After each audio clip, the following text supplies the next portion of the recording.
मुख्याध्यापकच निघाला वासनांध. आजारी आईची विचारपूस करण्यासाठी यायचा आणि विद्यार्थिनीवर वारंवार नको ते केलं.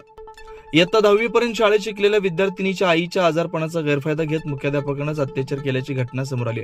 कृष्णा ज्ञानू दाभोळे वय 55 राहणार तालुका कागल असं संशयिताचं नाव आहे.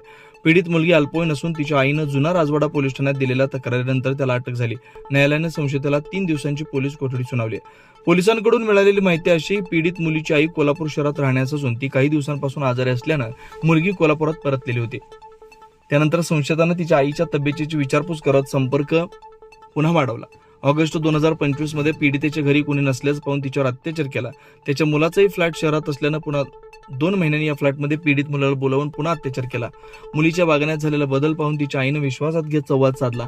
यावेळी तिने सर्व प्रकार आईला सांगितला. हे ऐकून आईलाही धक्का बसला. यानंतर दोघींनी पोलीस मुख्यालयात जाऊन महिला कक्षामध्ये तक्रार दिली. त्यानंतर जुना राजवाडा पोलीस ठाण्यात गुन्हा दाखल करण्याच्या सूचना पोलीस अधिकाऱ्यांनी केल्या.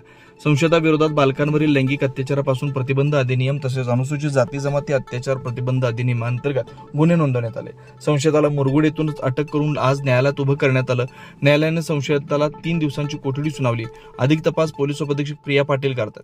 पीडितेच्या वडिलांचं निधन झालं असून आई, एक बहीण अशा तिघी राहण्यास आहेत. पीडितेची आई आजारी असल्याचं संशयित दाभोळेनं हेरलं.